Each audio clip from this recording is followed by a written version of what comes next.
Thank you. Good afternoon. I can't believe this 3 days is almost over.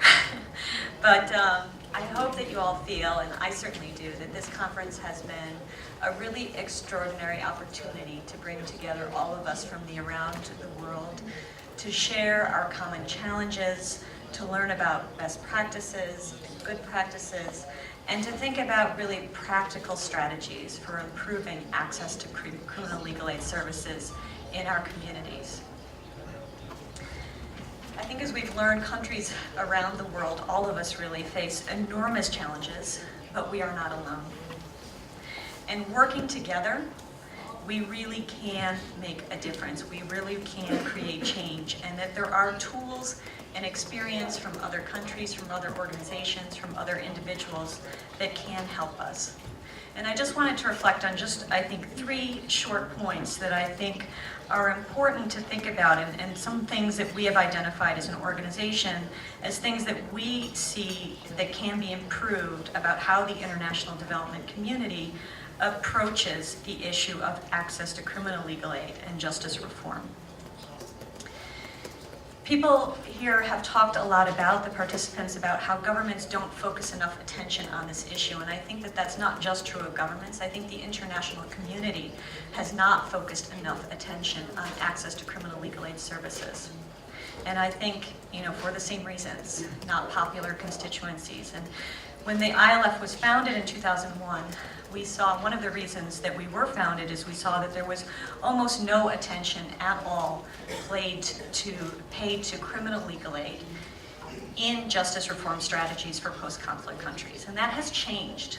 That has changed over the last more than a decade since then. But there's still too little attention paid to this issue. And I think one of the things that we can do is to remind the international community, to remind donor organizations that if they're just prioritizing, if they're just focusing on one side, on courts, on prosecution services, on police services, that they're in fact funding an imbalanced system, that they're contributing to human rights abuses. And that's a message that we try to communicate, but I think it's important for all of us here to do that. The second point that I wanted to focus on is that I think it's important for us to think about bringing in more technical experts and assistants when we're talking about justice reform in this area. These issues are difficult, they're complicated, and they require real experience from those of us who work on these issues in our communities, from other countries who've done these things and who have failed, who've had successes, who have experiences to share with us. There's no reason to recreate the wheel. I was recently in a country where they were looking at creating a new assigned counsel system and trying to figure out how to create a monitoring and evaluation system. But really trying to do it from scratch. And I went in and said, look, there are all these models. This is done in many places, and you can take from these models what will work in your particular context. So I think that's a really important message and something that I hope that we'll all take from this.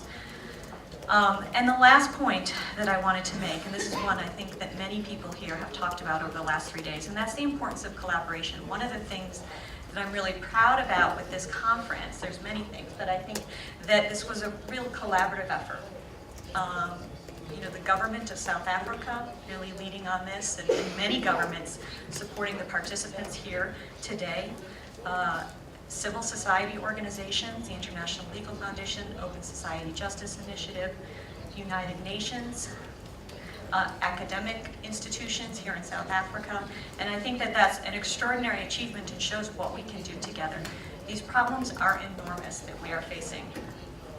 And though it is the obligation of governments to provide criminal legal aid services, they should not do it alone. Knowing that there will never be enough resources, they should welcome collaboration, they should welcome civil society organizations and the international community in, and create partnership agreements, much like Legal Aid South Africa talked to us about, and how they've been able to increase access to criminal legal aid in that way. And the last point that I want to make related to collaboration, and there's been a lot of discussion amongst countries that really want to focus on creating new policies and legislation on legal aid reform. And I would just caution that, that takes a long time, right? There's a very deliberative process. It could take months or years to create that. And where the rights exist, there's a right to counsel in our Constitution and our laws. It is not necessary to create a whole set of policies or legislation in order to implement those laws. And I think that we need to understand that these are basic services that we're required to provide, and where governments are not capable of doing that at the present time, they should welcome inviting in civil society organizations, the international community, and other partners to provide these basic critical legal services. In the 2011 World Development Report, I think it really focused on the challenges, particularly in post-conflict settings. And one important point that came out of it, and one quote from that development report, was that the provision of local level justice services is important to maintain confidence in institutional reform efforts. And partnering with communities of civil society to do so can be an important link between early results and later institution building. And I think that's something really important for us all to remember, those of us who are in government and working to create long-term strategies, that really these partnerships and making sure that today that our communities have confidence in our legal aid systems and know that they can go to someone for help is really important. So thank you. I just wanted to make those points. I know that all of you have many more, and it was mentioned about the participant list, but we're definitely going to make sure that we email this out to people electronically. There were some last-minute additions as well, so that we can all keep in touch after today.